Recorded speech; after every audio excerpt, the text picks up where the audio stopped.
Sweet ખાવાની ઈચ્છા થાય કે કોઈ મહેમાન આવી ગયા હોય અને ઝટપટ કોઈક મીઠાઈ બનાવવાની હોય અને એ બી સેમ હલવાઈ સ્ટાઇલ, તો આ રેસીપી જરૂરથી ફોલો કરજો. એને બનાવવા માટે ઘરની કોઈ બી એક વાટકી લેવાની, એ વાટકીના માપથી એક વાટકી જેટલું મેં ઘઉંનો લોટ અને એક વાટકી જેટલો ચણાનો લોટ બેને સરસ રીતે આપણે શેકી લેવાનું છે. એકદમ લો ફ્લેમ ઉપર આપણે એને શેકવાનું છે.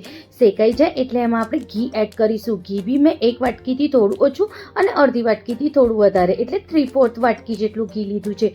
થોડું ઘી એડ કરવાનું અને એને સરસ રીતે આપણે શેકતા જવાનું.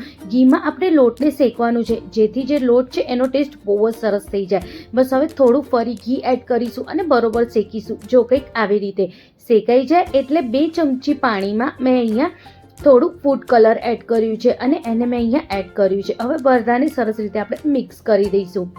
જો કંઈક આવી રીતે, જ્યારે આવી રીતે સરસ રીતે મિક્સ થઈ જાય હવે આમાં આપણે 2 ચમચી જેટલું સોજી એડ કરીશું જેથી એનું બાઇન્ડિંગ પણ સરસ થશે અને ટેસ્ટ પણ બહુ સરસ આવશે. અને 2 થી 3 એલાયચીનું પાવડર કરીને એડ કરવાનું છે.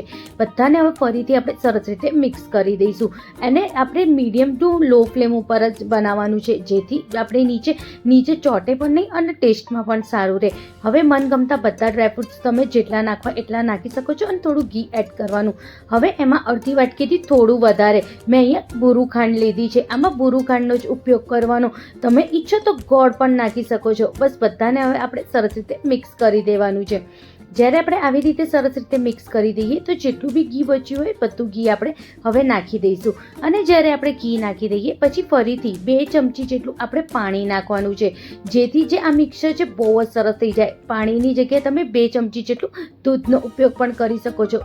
લો ટુ મીડિયમ ફ્લેમ ઉપર આપણે હવે એને શેકી લેવાનું. અને જો કંઈક રેડી છે આપણી એકદમ સરસ બરફી. આ કોઈ કહેશે કે આપણે ઘઉંનો લોટ અને ચણાના લોટમાંથી એટલી સરસ બરફી આપણે બનાવી છે. હવે કોઈ બી થાળીમાં કે ટ્રેમાં આપણે એને થાળી દેવાનું અને આપણે એને જામવા માટે લગભગ 15 થી 20 મિનિટ માટે સાઈડમાં મૂકી દેવાનું. હવે એને ગાર્નિશ કરવા માટે મગતરીના બી કે કોઈ બી તમે ડ્રાયફ્રૂટ્સ આની ઉપર નાખી શકો છો. અને ખાવામાં તો એટલી ટેસ્ટી છે કે આ જ મીઠાઈમાંથી તમને મોહનથાળનો, સુખડીનો અને પેંડાનો ટેસ્ટ આવશે. આ રેસીપી જરૂરથી ટ્રાય કરજો. કોઈ બી મહેમાન આવવાના હોય અને ઇન્સ્ટન્ટ કંઈક સ્વીટ બનાવવાનું હોય તો આ સ્વીટ જરૂરથી ટ્રાય કરજો. રેસીપી ગમે તો લાઇક, શેર, કમેન્ટ કરવાનું ના ભૂલતા. અને એને જામ્યા પછી જ્યારે તમે એને કટ કરશો ને ત્યારે એકદમ સહેલાઈથી આ સરસ રીતે કટ પણ થઈ જાય છે. અને જ્યારે આપણે એને તોડીએ છીએ તો અંદરથી એટલી સરસ જામી ગઈ છે કે જે આપણી એની સહેજ બી વેરાતી પણ નથી અને એટલો સરસ ટેસ્ટ આવે છે. રેસીપી ગમે તો લાઇક, શેર, કમેન્ટ કરવાનું ના ભૂલતા. મળીએ નવી રેસીપી સાથે. Thank you.